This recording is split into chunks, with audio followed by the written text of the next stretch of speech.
നിങ്ങൾക്കറിയാവുന്ന വസ്തുതയാണ്. കഴിഞ്ഞ 3-4 വീഡിയോയും അതുമായിട്ട് ബന്ധപ്പെട്ട് ജാസ്മിൻ ഷായുടെ ഇഷ്യൂ, UNAയുടെ ഇഷ്യൂ ഞാൻ പല വീഡിയോയും ചെയ്തു. എന്നെ കൗണ്ടർ ചെയ്ത് ഒരു യൂട്യൂബർ പല വീഡിയോ ചെയ്തു. അപ്പം എന്നെ അതിൻ്റെ അകത്ത് വെറുതെ വലിച്ചിഴക്കിയായിരുന്നു യൂട്യൂബർ. ഞാൻ ഈ മനുഷ്യനെ ഒന്നും പറഞ്ഞിട്ടില്ല, ആ ചാനലിനെ പറഞ്ഞിട്ടില്ല.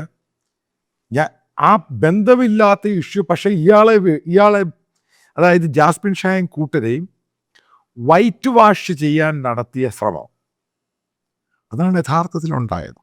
അതിലെന്നെ ദേശീയ മാധ്യമ പ്രവർത്തകൻ എന്ന് പറഞ്ഞ് വലിച്ചഴച്ചു. പിന്നീട് എനിക്ക് മറുപടി കൊടുക്കേണ്ടതായിട്ട് വന്നു. ഇതുമായിട്ട് ബന്ധപ്പെട്ട് ഇദ്ദേഹം ചെയ്ത യൂട്യൂബ് പല വീഡിയോകളുണ്ട്. അതിൻ്റെ അകത്ത് ഞാൻ നേരത്തെ ഈ പറയുന്ന കേരളത്തിലെ പോപ്പുലറായ യൂട്യൂബ് ചാനലിലെ അതിനകത്ത് യൂസഫ് അലിയുടെ ഇഷ്യൂവും അജിത് ഡോവലിൻ്റെ ഇഷ്യൂവുമായി ബന്ധപ്പെട്ട് ഞാൻ അദ്ദേഹത്തിൻ്റെ പേരെടുത്ത് ശക്തമായ ഭാഷയിൽ വിമർശിച്ചിട്ടുണ്ട്. കാരണം പൊട്ടത്തരം കാണിച്ച മുഴുവൻ. പിന്നീട് അതിൻ്റെ പേരിൽ ഡൽഹി ഹൈക്കോടതി ഇടപെടുന്നു. ഈ സാധനങ്ങൾ മുഴുവൻ എടുത്തു മാറ്റുന്നു. മുകുൾ റസ്തോഗി എന്ന് പറയുന്ന സീനിയർ അഭിഭാഷകനാണ് ഈ യൂസഫ് അലിക്ക് വേണ്ടി ഹാജരാകുന്നത്. അതായത് ഇന്ത്യയുടെ നാഷണൽ സെക്യൂരിറ്റി അഡ്വൈസർ അജിത് ഡോവലിൻ്റെ മകൻ ഈ പറയുന്ന യൂസഫ് അലിയുടെ ബന്ധുവായിട്ട് വലിയ ഡീൽ നടത്തുന്നു. അതായത് ഒരു വൈൽഡ് അലിഗേഷൻ, പൂർണ്ണമായിട്ടും തെറ്റ്. പിന്നീട് യൂസഫ് അലിയെ പറ്റി എന്ത് പറഞ്ഞാലും യൂസഫ് അലി ഒരു മലയാളിയാണ്. അദ്ദേഹം കേരളത്തിനും ഇന്ത്യക്കും ലോകത്തിനും കോൺട്രിബ്യൂട്ട് ചെയ്തൊരു മനുഷ്യനാണ്. അപ്പം അടിസ്ഥാനമില്ലാത്ത കാര്യങ്ങൾ മാത്രം അതിന് ശരിക്കും വ്യൂസ് കിട്ടുന്നു. അപ്പോൾ ഈ മഹാനായ യൂട്യൂബർ എന്താ പറഞ്ഞത്? അതായത് വ്യൂസ് ഇഷ്ടം പോലുണ്ട്, ഞാനത് ശക്തമായ ഭാഷയിലാണ് എതിർത്തത്. അപ്പം അതിൻ്റെ പേരിൽ പിന്നീട് അടുപ്പിച്ചടുപ്പിച്ച് പല കേസുകൾ വരും. അതായത് അപ്പോഴും ഞാൻ പറഞ്ഞു, അപ്പോഴും വീണ്ടും ഞാൻ വീഡിയോയിൽ പറയുന്നുണ്ട്, അതായത് പ്രോപ്പർ റിസർച്ച് ഇല്ലാതെ ആരെങ്കിലും എന്തെങ്കിലും പറയും, ആരെങ്കിലും വാട്സപ്പിൽ എന്തെങ്കിലും അയച്ചു കൊടുക്കും, അതിനെപ്പറ്റി ഒരു ഡ്യൂ ഡെലിജൻസ് ഇല്ല, വായി തോന്നുന്നു വിളിച്ച് പറയും. ഇതാ ഞാൻ പറഞ്ഞു, ഞാനത് പറഞ്ഞതാണ്. പിന്നെ എനിക്കെതിരെ അദ്ദേഹം വല്ലാത്ത രീതിയിൽ അദ്ദേഹത്തിൻ്റെ ചാനലിൽ എന്നെ പറ്റി പറഞ്ഞു. It's okay, fine. കാരണം ജനാധിപത്യ ഇന്ത്യയാണ്, എല്ലാവർക്കും പറയാനുള്ള സ്വാതന്ത്ര്യമുണ്ട്. കാരണം അത് വിശ്വസിക്കുന്ന ഒരാളാണ്. പക്ഷെ ഒരു കാര്യം ഞാൻ നിങ്ങളോട് പറയാം, ഞാൻ ഈ കോപ്പി അടിച്ചു അവിടുന്ന് മാറ്റി മലയാള പത്രങ്ങൾ കോപ്പി അടിച്ചൊന്നും ഞാൻ ചെയ്യാറില്ല. സത്യം പറയാമല്ലോ, മലയാള പത്രം ഞാൻ വായിക്കാറില്ല. മലയാളം ന്യൂസുകൾ ചിലപ്പോൾ ഓടിച്ചോടിച്ച് കാണും, അല്ലാതെ പ്രോപ്പറായിട്ട് ഞാനത് ഫുൾ ടൈം, കാരണം ഒരു പറയുന്ന കാര്യം പിന്നെ റിപ്പീറ്റ് ചെയ്തുകൊണ്ടിരിക്കുക. അപ്പം പിന്നെ അത് കൂടുതൽ കാണേണ്ട ആവശ്യം, ഞാൻ ഇതിൻ്റെ ഡിസ്കഷൻസ് ഞാൻ കാണാറില്ല. സത്യമാണ്. പിന്നെ ചില സന്ദർഭങ്ങളിൽ ചില ആവശ്യമുണ്ടെങ്കിൽ ഞാനിത് യൂട്യൂബിലെടുത്ത് നോക്കും, പഴയ വീഡിയോ. കാരണം ചിലതിൻ്റെ അത് ക്ലാരിഫിക്കേഷന് വേണ്ടി. ഇനി ടോപ്പിക്കിലോട്ട് വരാം. അപ്പോൾ ഈ സ്പാറ്റ് നടക്കുവാണ്. അതായത് ഞാനും ജാസ്മിൻ ഷായും ഈ മഹാനായ യൂട്യൂബർ, പോപ്പുലറായ യൂട്യൂബർ, അദ്ദേഹത്തിന് 25 ലക്ഷം സബ്സ്ക്രൈബേഴ്സ് ഉണ്ട് ഒരു ചാനലിൽ, മറ്റേ ചാനലിലുണ്ട് 25 ലക്ഷം. ഏകദേശം 50-60 ലക്ഷത്തിന് മുകളിലാണ് അദ്ദേഹത്തിൻ്റെ സബ്സ്ക്രൈബേഴ്സ്. അപ്പം എനിക്കാണെങ്കിൽ ഇപ്പോഴെങ്ങാണ്ടാണ് 2.5 ലാക്സ്, 2.5 ലക്ഷമേ ഉള്ളൂ. ഞാൻ അടുത്ത സമയത്ത് തുടങ്ങി, ഏകദേശം 2 വർഷമേ ആയിട്ടുള്ള. അതിൻ്റെ പല സമയത്തും ഞാൻ യൂട്യൂബ് വീഡിയോ ചെയ്യാറുമില്ല. ഞാൻ പറഞ്ഞു, ഞാനൊരു തമാശയിൽ സ്റ്റാർട്ട് ചെയ്തതാണ്. ഇത് സ്റ്റാർട്ട് ചെയ്യാനുള്ള കാര്യം കൂടെ പറയാം. ഒരിക്കൽ ഞാൻ കൽക്കട്ടയിൽ എൻ്റെ കേസുമായി ബന്ധപ്പെട്ട് അവിടെ താമസിക്കുന്ന വെർഡി ക്ലബ് അവിടെ താമസിക്കുന്ന സമയത്ത് മലയാള മനോരമയുടെയും ദ വീക്കിൻ്റെ അവിടുത്തെ ലേഖകനായ ജാവേദ് എന്നെ കാണാൻ വരുന്നു. ഇതൊക്കെ നിങ്ങൾ ജാവേദിനോട് ചോദിച്ചു നോക്കണം. അപ്പം ഇന്ന് എനിക്ക് ഡിന്നർ കൊണ്ടുവന്നത് ഈ തൃണമൂൽ കോൺഗ്രസിൻ്റെ അവിടുത്തെ ലോക്കൽ MLA ഒരു സ്ത്രീയാണ്, അവരുടെ ഭർത്താവാണ്. എനിക്കന്ന് ഡിന്നർ ഹിൽസ ഫിഷും ബംഗാളി സാധനം കൊണ്ടുവരുന്നത്. അപ്പം എന്നെ കാണാൻ വേണ്ടി ആ ക്ലബിൻ്റെ ഗസ്റ്റ് ഹൗസിലാണ് താമസിക്കുന്നത്. അവിടുത്തെ സീനിയറായിട്ടുള്ള ബംഗാളി ജേർണലിസ്റ്റുകളും വന്നിട്ടുണ്ട്. അപ്പം അവിടെ വെച്ചാണ് ജാവേദ് പറയുന്നത്, അച്ഛൻ എന്തുകൊണ്ട് ഒരു യൂട്യൂബ് ചാനൽ സ്റ്റാർട്ട് ചെയ്യുന്നില്ല? കാരണം അച്ഛന് ശരിക്കും കാര്യങ്ങളെ പറ്റി അറിയും. ഇതാണ് ബേസിക്കലി സ്റ്റാർട്ട് ചെയ്യാനുണ്ടായ കാരണം. പിന്നെ അത് അടുപ്പിച്ച് തുടങ്ങി കഴിഞ്ഞപ്പം പിന്നെ അത് സീരിയസ് ആയി. പിന്നെ ഞാനൊരു ടോപ്പിക്ക് മാറ്റി, ഇൻ്റർനാഷണൽ ടോപ്പിക്കും വാറും ജിയോ പൊളിറ്റിക്സും എക്കോണമിയും സോഷ്യോളജിയും നാഷണൽ ഇഷ്യൂയിലോട്ട് കയറി. അതായത് കേരള ഇഷ്യൂന്ന് കുറച്ചൊക്കെ മാറി. അപ്പോൾ അതിന് കൂടുതൽ വ്യൂവേഴ്സ് ഉണ്ടായി. വീണ്ടും ഞാൻ പറയാം, നിങ്ങൾ 1000 മലയാളത്തിലെ ടോപ്പ് ഈ യൂട്യൂബ് ചാനൽ എടുക്കുകയാണെങ്കിൽ എൻ്റെ എങ്ങോട്ട് 1000-ൽ പോലും വരുന്നില്ല. അത്രമാത്രം പുറകെ നിൽക്കുന്ന ഒരാളാണ്. പക്ഷേ ഞാൻ ചെയ്യുന്ന കണ്ടന്റിന് ആൾക്കാർ ഒപ്പീനിയനും അഭിപ്രായം പറയാറുണ്ട്. അപ്പം അതുകൊണ്ട് സ്ഥിരമായിട്ട് കാണുന്ന ആൾക്കാർക്ക് വേണ്ടി മാത്രമാണ് ഞാനൊരു വീണ്ടും ഇത് പലയിടത്തും പോകുമ്പോഴും, അതായത് വിദേശ രാജ്യങ്ങളിലും ഒക്കെ ഞാൻ പോകുമ്പോഴും ഇത് ഞാൻ കണ്ടിന്യൂ ചെയ്യുന്നതിൻ്റെ കാര്യം. കാരണം ഒരു ഗ്യാപ്പ് ഉണ്ടാവുന്നുണ്ട്. അതാണ് അതിൻ്റെ കാര്യം. ഇനി നമുക്ക് ഈ ടോപ്പിക്കിലോട്ട് വരാം. അതാണ് എൻ്റെ ഒരു സംഭവം. അതല്ലാതെ നിങ്ങൾ ഉദ്ദേശിക്കുന്ന പോലെ ഇതിനകത്ത് ഞാൻ വലിയ അജണ്ടയുമായിട്ട് സ്റ്റാർട്ട് ചെയ്തൊന്നുമല്ല. കാരണം കാര്യങ്ങൾ പഠിച്ച് പണ്ട് പോലെ ചെയ്ത് റിപ്പോർട്ട് ചെയ്യുന്ന ഗ്രൗണ്ട് സീറോ റിപ്പോർട്ട് ചെയ്യുന്ന ഒരാളാണ്. അപ്പോൾ എനിക്ക് അറിയാതെ എന്തോ വേണമെന്നുള്ളത്. അപ്പോൾ കുറച്ച് കഴിയുമ്പം ഒരു ട്രാക്കിലോട്ട് കയറി വന്നു.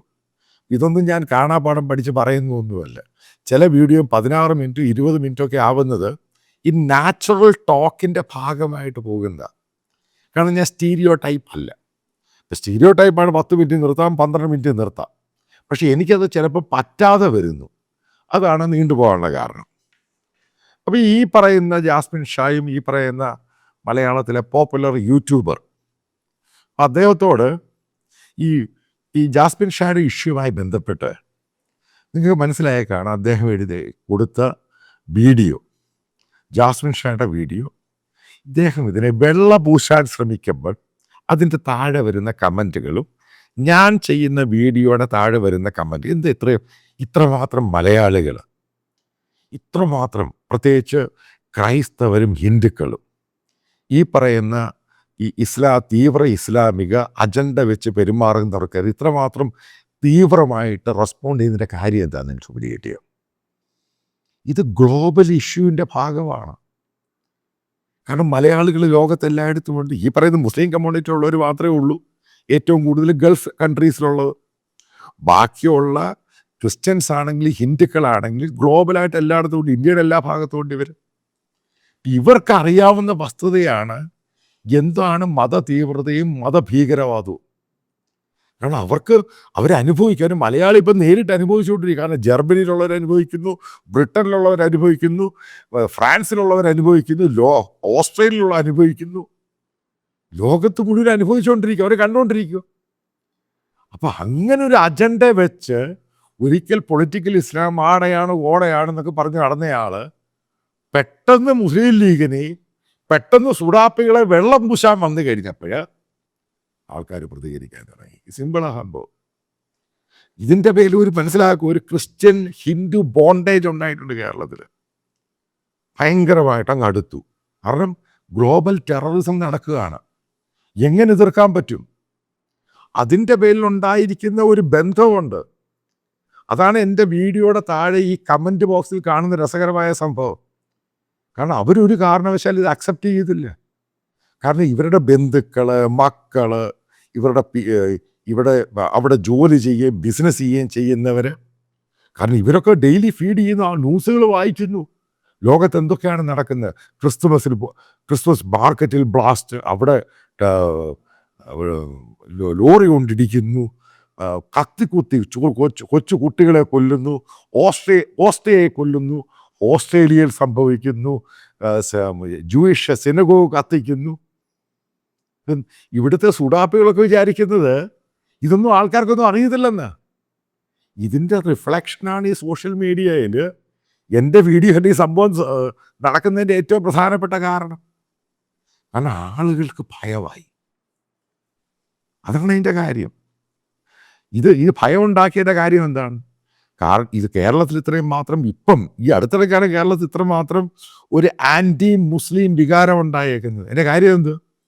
കാരണം കേരളത്തിൽ ഹമാസിനെ പിന്തുണയ്ക്കുന്നു, ടെറർ ഇഷ്യൂസിനെ പിന്തുണയ്ക്കുന്നു, ടെറർ പ്ലോട്ടുകളെ പിന്തുണയ്ക്കുന്നു, ഇതിന് കബറടക്ക സംസ്കാര സംഭവം നടക്കുന്നു. ആലോചിക്കുക. കാരണം ഇത് നാളെ പൊട്ടൻഷ്യൽ ത്രെട്ടാന്ന് ഇവിടെ ഓരോ ഹിന്ദുവിനും ഓരോ ക്രിസ്ത്യൻസിനും കൃത്യമായിട്ടറിയാം. ഇതിനെ ചില മുസ്ലിങ്ങൾ നോക്കി നിൽക്കുന്ന അവരൊന്നും മിണ്ടുന്നില്ല. കാരണം ഇവർക്ക് മനസ്സിലുള്ള ഭയമാണ് ഈ സംഭവം. ഇതിനെ തുറന്നു കാട്ടുക തന്നെ ചെയ്യണം. പല CPM-ന്റെ നേതാക്കൾ, ഇപ്പോൾ ഞാൻ 1-2 വീഡിയോ ഒക്കെ ഒരു മൈൽഡായിട്ടൊക്കെ പോകുമ്പോൾ അവർ തന്നെ പറയും, എന്നെ നേരിട്ട് വിളിച്ച് പറയും, അല്ല അങ്ങനെ പോകാൻ പറ്റത്തില്ല, ഇത് പറഞ്ഞു തന്നെ പോകണം, ഇഷ്യൂ പറയണമെന്ന് പറയും. CPM-ന്റെ സീനിയർ ലീഡേഴ്സാണ്. എന്താ കാര്യം? അവർക്കും പേടിയായി. ഇതാണ് ഇതിൻ്റെ റിയാലിറ്റി. അപ്പോൾ ഈ റിയാലിറ്റി ഉള്ളതിൻ്റെ പേരിലാണ് ഈ പറഞ്ഞ പോപ്പുലർ യൂട്യൂബർ, ഈ പറഞ്ഞ ജാസ്മിൻ ഷാ എന്ന് പറഞ്ഞ വർഗീയവാദിയെ വെള്ളപൂശാൻ വന്നപ്പോൾ ഇത്രമാത്രം റിട്ടാലിയേറ്ററി അറ്റാക്കായൊക്കെ കിട്ടിയത്. അവിടെ ജന്മത്തിൽ പോലും പ്രതീക്ഷ കാണുന്നില്ല ഇത് ഏത് രീതിയിലാണ് പോകുന്നത്. കാരണം ഇദ്ദേഹത്തെ എനിക്ക് അയാൾ പേഴ്സണലായിട്ട് യാതൊരു, ഞാൻ ഇയാൾ ലൈഫിൽ പോലും നേരിട്ട് കണ്ടിട്ടില്ലേ. ഈ പറയുന്ന പോപ്പുലർ യൂട്യൂബർ 1-2 പ്രാവശ്യം നേരത്തെ ടെലഫോണിൽ സംസാരിച്ചു എന്നല്ലാതെ, അത് നേരത്തെ ഈ ഓൺലൈൻ മീഡിയയുടെ ഒരു യൂണിയൻ തുടങ്ങണത്. അപ്പോൾ എൻ്റെ നാരദയുടെ പേരിട്ടു, ഞാൻ അറിയാതെ. ഞാൻ പറഞ്ഞു അതിൻ്റെ ഇടാൻ പറ്റില്ലെന്ന് പറഞ്ഞു. ഞാൻ പറഞ്ഞു ഞാനൊരു യൂണിയനിലും പാർട്ടല്ല. ഇന്ന് വരെ പ്രസ് ക്ലബ്ബിൽ പോലും മെമ്പർഷിപ്പ് ഇല്ലാത്തൊരുത്തരാണ് ഞാൻ. ലൈഫിൽ ഇന്ന് വരെ പ്രസ് കാർഡ് പോലും കൊണ്ടുനടക്കാത്തൊരുത്തരാണ് ഞാൻ. പിന്നെ എനിക്കെന്തിനാ യൂണിയൻ്റെ ആവശ്യം? എനിക്കതിൻ്റെ ആവശ്യമില്ല. കാരണം ഇല്ല, എൻ്റെ വണ്ടിയേലോ ഒരിടത്ത് ഞാൻ പ്രസ് എന്നും പറഞ്ഞ സാധനം ലൈഫിൽ എവിടെ ഞാൻ കൊണ്ടുപോയിട്ടില്ല. കാരണം അങ്ങനെ ജീവിക്കുന്ന ഒരാൾ. കാരണം എനിക്കൊരു ഹമ്പിൾ സിമ്പിൾ ലൈഫ് മതി. പത്രക്കാരൻ്റെ ഒരു പ്രിവിലേജും വേണ്ടാത്ത ഒരാളാണ് ഞാൻ. എൻ്റെ കാര്യം എന്താ? എനിക്ക് താല്പര്യമില്ല. കാരണം എനിക്ക് നിങ്ങളുടെ കൂടെ ജീവിക്കേണ്ടത്. നിങ്ങളുടെ കൂടെ ജീവിച്ച പ്രിവിലേജ് ഒന്നും ഇല്ലാതെ ജീവിക്കുമ്പോൾ മാത്രമേ എനിക്ക് ഇവിടുത്തെ ഗ്രൗണ്ട് സീറോയിൽ എന്തൊക്കെയാണ് നടക്കുന്നത് എന്ന് മനസ്സിലാക്കാൻ സാധിക്കും. അതാണ് സിമ്പിൾ. അപ്പം ഞാൻ ഈ പറയുന്ന ടോപ്പിക് അതല്ല. എന്താണ് ജനങ്ങളുടെ ഭയം? ആ ഭയമാണ് ഇതിനെല്ലാം കാരണമായേക്കുന്നത്.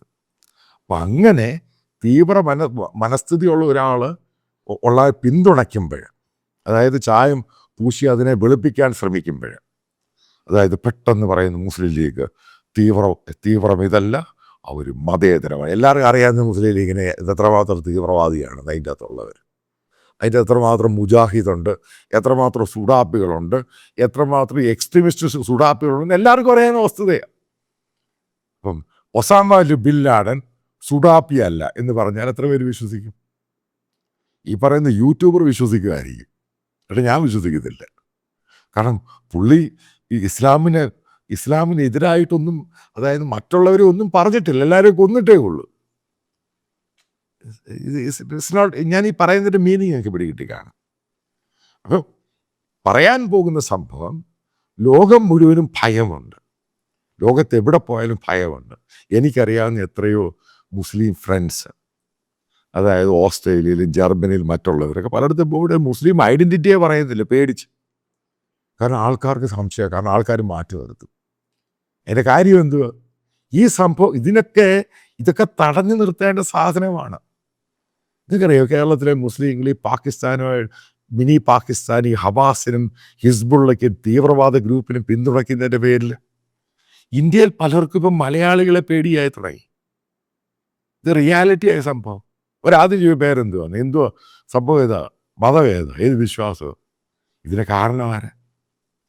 ഇതേ ഞാൻ പറയുന്നുള്ളൂ. അല്ലാതെ ഇതിനെ എനിക്ക് ഈ പറയുന്ന യൂട്യൂബറായിട്ടും ഈ പറയുന്ന ജാസ്മിൻ ഷാ എന്ന് പറഞ്ഞ സുഡാപ്പിയായിട്ടും ഞാൻ ലൈഫിൽ പോലും കണ്ടിട്ടില്ല. ഈ ജാസ്മിൻ ഷാ ഞാൻ ലൈഫിൽ പോലും സംസാരിച്ചിട്ടില്ല. എനിക്ക് ഇയാൾ ആരാധന പോലും അറിയത്തില്ല. പക്ഷെ ഇയാളെപ്പറ്റി പഠിച്ച് മനസ്സിലാക്കിയപ്പോഴാണ് സംഭവത്തിൻ്റെ പിച്ച് മാറിയത്. അതായത് അജണ്ട വെച്ച് ഗെയിം കളിക്കുന്ന ഒരുത്തിന്. അതിനു വേണ്ടി ഇപ്പം ഞാനൊരു കാര്യം നിങ്ങളോട് പറയാം. ക്രൈസ്തവ സ്ഥാപനങ്ങളുണ്ട്, കാത്തലിക്സിൻ്റെ ഉണ്ട്, ഓർത്തഡോക്സിൻ്റെ ഉണ്ട്, മലങ്കര കാത്തലിക്കിൻ്റെ ഉണ്ട്, CSIയുടെ ഉണ്ട്, മർത്തോമയുടെ ഉണ്ട്. നമ്മുടെ അച്ഛന്മാരൊന്നും ഈ പറയുന്ന 100% ശരിയൊന്നും അല്ല. നമ്മുടെ മെത്രാന്മാരും ശരിയല്ല. ഇതെല്ലാവർക്കും അറിയാം. നമ്മുടെ പാസ്റ്റർമാരും ശരിയല്ല. അതിനകത്ത് പുഴുക്കുത്തുള്ളവരുണ്ട് എന്നും പറഞ്ഞ് ഈ നമ്മുടെ സ്ഥാപനങ്ങളെല്ലാം, അല്ല ഇൻക്ലൂഡിങ് ഹൈന്ദവ ക്രിസ്ത്യൻ സ്വാമിമാർ, ഈ പറയുന്ന ആശ്രമം നടത്തുന്നവർ, ഇവരെല്ലാം മോശമാണ്. അതിനകത്ത് പ്രശ്നക്കാരുണ്ട് എന്നും പറഞ്ഞ് അടച്ചാക്ഷേപിച്ചിട്ട് അതിനെയെല്ലാം നശിപ്പിക്കും. ഇതെല്ലാം കള്ളന്മാരാണ്. അത് പറയാൻ പോകുന്ന യൂട്യൂബറെ ഞാൻ ഒരിക്കലും അംഗീകരിക്കത്തില്ല. അപ്പം അജണ്ടയുടെ ഭാഗമാണിത്. അപ്പം അതിനുവേണ്ടി വെളുപ്പിക്കാൻ ശ്രമിക്കുന്നു. അതൊരിക്കലും അക്സെപ്റ്റബിൾ അല്ല. അതിനെങ്ങനെ നിങ്ങൾക്കത് അക്സെപ്റ്റ് ചെയ്യാൻ പറ്റുമോ? നമ്മുടെ ഇതിനകത്ത് തെറ്റുകളുണ്ട്. ആ തെറ്റുകൾ നമ്മൾ മനുഷ്യനാണ്, തെറ്റുകളുണ്ടാകും. കാരണം ഇവരൊന്നും ദൈവങ്ങളൊന്നും അല്ല. അപ്പം തെറ്റുകൾ നമ്മൾ തിരുത്താനുള്ള അവസരമാണ് കൊടുക്കുന്നത്. അല്ലാതെ ഈ കംപ്ലീറ്റ് ഈ സ്ഥാപനങ്ങൾ അടച്ചു പൂട്ടി സ്കൂളുകളിൽ മുഴുവനും നിസ്കാരപ്പള്ളിയും അതും ഇതും ഒക്കെ ആക്കി അത് ഇൻസ്റ്റിറ്റ്യൂഷൻ നശിപ്പിക്കുക അക്സെപ്റ്റ് ചെയ്യാൻ പറ്റത്തില്ല ആരാണെങ്കിലും. അപ്പം അതിനെ സപ്പോർട്ട് ചെയ്യുന്ന രീതിയിൽ ഈ പറയുന്ന സുഡാപ്പികളും അതിൻ്റെ നേതാക്കളും ഈ പറയുന്ന യുണൈറ്റഡ് നേഴ്സസ് അസോസിയേഷൻ അതിൻ്റെ ലീഡേഴ്സ്, എനിക്ക് യുണൈറ്റഡ് നേഴ്സസ് അസോസിയേഷൻ ലീഡേഴ്സിൻ്റെ ഒറ്റയാൾ എൻ്റെ വീഡിയോ കാണണ്ട. അതേ നീയൊക്കെ എൻ്റെ വീഡിയോ അത് കംപ്ലീറ്റൊക്കെ ബ്ലോക്ക് ചെയ്യുക. എനിക്ക് നീ അതൊന്നും കാണണ്ട. ഞാൻ പറയും നീ ഒന്നും കണ്ടുകൊണ്ടല്ല ഞാനിത് വന്നിരിക്കുന്നത്. ഞാൻ പറയും എനിക്ക് കുറച്ച് പേര് മതി. ഈ പ്ലാറ്റ്ഫോമിൽ വേറെ പ്ലാറ്റ്ഫോം ഞാൻ ഉപയോഗിക്കും, അല്ല ഞാൻ പത്രത്തിലും എഴുതും. കാരണം ഞാൻ ഒരു ഡിമാൻഡഡ് ജേർണലിസ്റ്റാണ്. ഞാൻ കോളം എഴുതാൻ തുടങ്ങിക്കഴിഞ്ഞാൽ ആൾക്കാരെ വിളിച്ച് എഴുതിപ്പിക്കും. മനസ്സിലാക്കേണ്ട പോയിന്റ് റീസൺ എന്ന് പറയുന്നത്, രണ്ടു ഉണക്ക UN നേഴ്സുമാർ വിചാരിച്ചാലൊന്നും അച്ചായനെ ഒതുക്കാൻ പറ്റത്തില്ല. മമത വിചാരിച്ചിട്ട് ഒതുക്കാൻ പറ്റിയില്ല. പണ്ട് BJP വിചാരിച്ചിട്ട് ഒതുക്കാൻ പറ്റിയില്ല. പളനിസ്വാമി വിചാരിച്ചിട്ട് ഒതുക്കാൻ പറ്റിയില്ല. സാക്ഷാൽ LK അഡ്വാനി, ഇന്ത്യയുടെ ഹോം മിനിസ്റ്റർ, നേരിട്ട് എനിക്കെതിരെ കേസ് കൊടുത്ത് പുള്ളി വിചാരിച്ചിട്ട് പോലും എന്നെ ഒതുക്കാൻ പറ്റിയില്ല. പിന്നെ ഉണക്ക UN എൻ്റെ കുറച്ച് കുഴാപ്പ നേഴ്സുമാരും നീയൊക്കെ വിചാരിച്ച് എന്നെ എന്ത് ഒതുക്കുക വിചാരിച്ച്. കാരണം എനിക്കൊരു പ്രതീക്ഷയില്ലെന്ന്. എനിക്ക് ഇന്നത്തെ ലൈഫാണ് എൻ്റെ പ്രാധാന്യം. എനിക്ക് മേളിലാകാശം താഴെ ഭൂമിയേ ഉള്ളൂ. എനിക്ക് സമ്പാദിച്ചൊന്നും കൂട്ടേണ്ട ആവശ്യമൊന്നുമില്ല. അത്രയേ ഉള്ളൂ സംഭവം. ഞാൻ ഗ്രൗണ്ട് സീറോയിൽ നിന്ന് കയറി വന്നത്. എനിക്ക് ലൈഫിൽ ഒന്നും നേടണമെന്ന് താല്പര്യമില്ല. കാരണം ഒരു ജേർണലിസ്റ്റ് എവിടം വരെ ആകാൻ പറ്റും, ഞാനതായി കഴിഞ്ഞു. ഞാനെന്തോ ആവേണ്ടത് മനസ്സിലാക്കേണ്ടത്. വീണ്ടും കൺക്ലൂഡിങ് പാർട്ട് എന്ന് പറയുന്നത്, ഈ സുഡാപ്പിസം, മത തീവ്രവാദം, ഇത് ഭയങ്കര ഡേഞ്ചറാണ്. മാക്സിമം മാറ്റി നിർത്തുക. നമ്മുടെ ഇൻസ്റ്റിറ്റ്യൂഷനെയുമാർ തൊടാൻ സമ്മതിക്കരുത്. അതിനെ സപ്പോർട്ട് ചെയ്യാൻ വരും നമ്മുടെ കമ്മ്യൂണിറ്റിയിലുള്ള ഹിന്ദു കമ്മ്യൂണിറ്റിയിലുള്ള ആൾക്കാരോടും പറയാം, നിങ്ങളതിനെ സപ്പോർട്ട് ചെയ്യുകയാണെങ്കിൽ നിങ്ങളെപ്പോലും ഞങ്ങൾ വെറുക്കും. കാരണം ഞങ്ങൾക്ക് എഡ്യൂക്കേഷൻ തന്ന് ഞങ്ങളെ വളർത്തിയെടുത്ത ഞങ്ങളുടെ ഇൻസ്റ്റിറ്റ്യൂഷൻ, അതായത് ഞാൻ പറയും ഹിന്ദു ഇൻസ്റ്റിറ്റ്യൂഷൻ ആണെങ്കിലും ക്രിസ്ത്യൻ ഇൻസ്റ്റിറ്റ്യൂഷൻ ആണെങ്കിലും, അതിനെ നശിപ്പിക്കാൻ ജാസ്മിൻ ഷായുടെ നേതൃത്വത്തിൽ ആൾക്കാർ വന്നാൽ ഉറപ്പായിട്ടും എതിർക്കും. തെറ്റുകൾ ഞങ്ങൾ ചൂണ്ടിക്കാണിക്കും. അച്ഛന്മാർക്കെതിരെ പറയും, ബിഷപ്പിനെതിരെ പറയും, മാർപ്പാപ്പയ്ക്കെതിരെ ഞാൻ പറയും. അതൊക്കെ അവിടെ ജനാധിപത്യം നമ്മൾ പറഞ്ഞിട്ടുള്ള സംഭവം, ഫ്രീ സ്പീച്ചിൻ്റെ ഭാഗമാണ്. പക്ഷെ ഒറ്റയടിക്ക് എല്ലാം കൂടെ അടച്ചൊക്കെ പൂട്ടിയിട്ട് നിൻ്റെ അജണ്ട നടപ്പാക്കാൻ നീ ശ്രമിക്കുമ്പോൾ ഉറപ്പായിട്ട് ഇതിനെ എതിർക്കും. ഇവിടെ നല്ല നീ ലോകത്തെവിടെ പോയാലും എതിർക്കും. ഇനിയും ജാസ്മിൻ ഷാ ഖത്തറിൽ പോയി എനിക്കെതിരെ കേസ് കൊടുത്തു, ഞാനവിടെ വരാം. ഞാൻ വെറുതെ പറയാം, ഞാൻ വരാം. കാരണം നീ ഞെട്ടരുത്, ഞാൻ വരാം. ഞാൻ ഇൻ്റർനാഷണൽ പ്രൊട്ടക്ഷനോട് കൂടി എടുത്തിട്ടവിടെ വരും. നീ പറയാം നിൻ്റെ രാജാവിൻ്റെ ദോഹ വന്ന് കേസ് നടത്തും. കാരണം അതിന് ധൈര്യമുള്ള ഒരുത്തനാണ് ഞാൻ. നീ ഉദ്ദേശിക്കുന്ന ആളൊന്നും അല്ല. അല്ലെങ്കിൽ ഇത്രയും പറയുന്ന പാൻ ഇന്ത്യയിൽ ഇൻക്ലൂഡിങ് ബാൽ താക്കറെക്കെതിരെ, എടപ്പാടി പളനിസ്വാമിക്ക്, മമതയ്ക്കെതിരെ, ഡൽഹി ഭരിച്ച BJPക്കെതിരെ, പിന്നീടുള്ള കോൺഗ്രസിനെതിരെ, റോബർട്ട് വഡേരയ്ക്കെതിരെ, ഇതൊക്കെ ഞാനാ പുറത്തു കൊണ്ടുവന്നേ.